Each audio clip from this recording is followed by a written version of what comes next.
Bom, não estávamos programados, mas a vida ela é muito grata com a gente, né?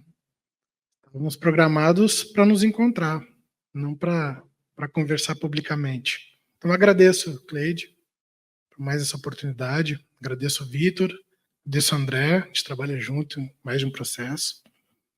Agradeço o Henrique, né, querido amigo de luta, companheiro, e companheiro também nessa luta contra o lawfare, né? Por processos, pela vida, pela militância. Também conhecido muito por Pisolato, né? Mas eu gosto de chamar pelo nome. Eu também sou chamado muito pelo sobrenome, então eu gosto de chamar as pessoas pelo nome também. Pelos pais, né? Pelos pais, pela esposa. Então, eu também gosto de chamar as pessoas amigas, ou que a gente tem, às vezes, o contato pelo processo ou pela luta, também pelo nome, para lembrar um pouco essas afetividades e criando esses vínculos também cada vez mais próximos da família, né? Eu não tinha estruturado fala, mas a Lúcia me traz algumas questões. Bom, eu sou um pesquisador de lawfare, tá? Eu me tornei especialista de lawfare, em lawfare, antes do termo ter chegado ao Brasil. Eu fui alçado a trabalhar com esses processos.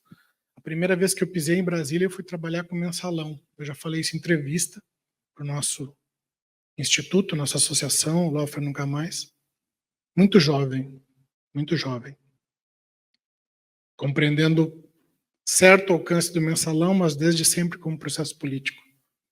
E fui trabalhando em muitos desses processos, depois alçado à Lava Jato, para trabalhar na Lava Jato, né, em muitos processos da Lava Jato, e principalmente vim conhecer lawfare num projeto de pesquisa com um pesquisador que eu sou assistente até hoje e que sofre com perseguição midiática, que se chama Boaventura de Souza Santos. Jamais acusado formalmente e respondendo o processo exclusivamente mediaticamente. Ou seja, um pesquisador publicando internacionalmente, ajudando o Brasil com a questão do lawfare e hoje perseguido por jornais portugueses exaustivamente sobre a questão do lawfare. Mas essa é uma questão das passagens, como a Lúcia colocou. Um dia nós fazemos um trabalho fundamental de direitos humanos, protegendo as pessoas. No outro dia nós somos alçados à perseguição. Esse é o cenário. E os advogados são pessoas que trabalham com direitos humanos e têm esse papel de defender. Papel de, às vezes, colocar palavras duras e sensibilizar as pessoas para que elas percebam que tem seres humanos por trás que correm risco e, às vezes, pensam até em sucumbir ao processo todo de exposição midiática e, às vezes, processual, ou às vezes nem processual. Eu mencionei uma pessoa, eu mencionei a Lúcia, mas eu poderia também mencionando a Andrea, uma das fundadoras da rede Lawfare Nunca Mais, que eu represento, o André também representa, ele também pode falar um pouco. Uma pessoa que, mais de uma década, vem sendo perseguida,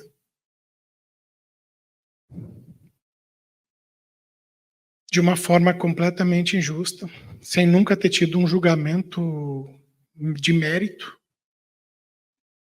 nunca ter tido um julgamento de mérito, e sempre o judiciário se esquivando processualmente, até mesmo do indulto natalino dela.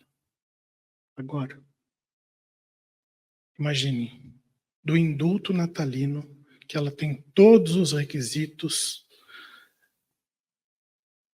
tanto no recurso quanto no juiz de execução, não aceitam debater o indulto natalino presidencial. Ela tem todos os requisitos de mérito e ela segue há 6 meses, porque o Natal foi em dezembro, respondendo e pagando a pena, injusta pena, de mais de uma década. Quando eu chamo atenção para vocês do sentimento que a Lúcia traz e essa lista de processo, e a Andréia, que está aqui sentada, agora ela tirou o celular, agora eu vi ela. Ela traz essa dor, eu trago a dor dela, e eu trouxe o nome de 3 pessoas, mas eu poderia citar centenas de pessoas. É porque o papel do advogado ou do defensor é um papel muito difícil. Em alguns processos, como o Vitor colocou, em determinado momento, a mídia faz uma reflexão. E a mídia até mesmo progressista, tá? Até mesmo as grandes agências midiáticas progressistas também refletem, respingam, porque não se faz lawfare com crimes que não comovam a população. O lawfare são com crimes que fazem exatamente uma comoção popular para que todo mundo fique contra a corrupção, contra... Sempre alguma coisa que vai gerar um grande clamor para que a pessoa seja achincalhada publicamente. De tempos em tempos uns, de país em país outro, e os ciclos vão mudando. Em determinado momento você vai acusar por um tempo, em determinado momento você vai acusar por outro, e sempre tem uma interferência e uma lógica internacional. Sempre tem um pensamento, sempre tem uma estratégia, uma política, uma geopolítica e mais. Sempre tem um inimigo a ser derrubado e exposto. Um inimigo principal, um inimigo secundário, um foco no secundário para derrubar um principal. Da Andréia, vocês sabem o que se passa. Agora, o Mensalão, vocês sabem o que passou. A Lava Jato e todas as suas circunstâncias econômicas, políticas. E hoje em dia a gente tem outros ciclos de lawfare mundial para perseguir outras pessoas mundialmente. Portugal é um cenário do que pode acontecer no Brasil e um outro ciclo de lawfare. Como que a extrema-direita chega a Portugal? Como que o Vox se potencializa na Espanha? E como que isso vai acontecer ou não no Brasil depende de como a gente vai refletir para não deixar que pessoas sejam perseguidas novamente ou sigam sendo perseguidas no Brasil. Bom, esse é um ponto da estrutura da fala, para não ficar me estendendo. Eu penso, como a Lúcia colocou, que não só basta defender, não só basta compelir, não só basta que nós tenhamos uma estratégia contra-midiática e de convencimento dos parceiros de mídia para que eles tenham uma reflexão e uma contraposição e um maior cuidado, porque esse é um processo que passa também pelo judiciário. Eu acho que todos que trabalham com direitos humanos também têm que ter um processo ofensivo. E por isso, eu fico muito triste com a decisão que nós tivemos há poucos dias ou ontem, com a questão do grande responsável, o simbólico do lawfare no Brasil. A figura simbólica não foi a única, quando ela, pelo menos no campo político, não é responsabilizada por seus atos. Moro. Simbolicamente, precisa ser responsabilizado todas e todos aqueles que cometem a perseguição judicial, administrativa e política e midiática. De alguma forma. Todo mundo que persegue, todo mundo que não age, que age dolosamente ou culposamente com intenção, culposamente com descuido, tem que ser responsabilizado por seus atos. Seja no CNJ, seja no Conselho Nacional do Ministério Público, seja perante o órgão jornalístico, ou seja perante a OAB. Eu, como advogado aqui colocando, ou perante os órgãos de corregedoria da Defensoria ou da Polícia. Ninguém no Estado Democrático de Direito pode fazer o que bem entende. Porque se fizer, cada um de nós vai sofrer mais ainda. Porque nós estamos num campo político, nós, companheiros e companheiras, que é um campo que está sempre vulnerável.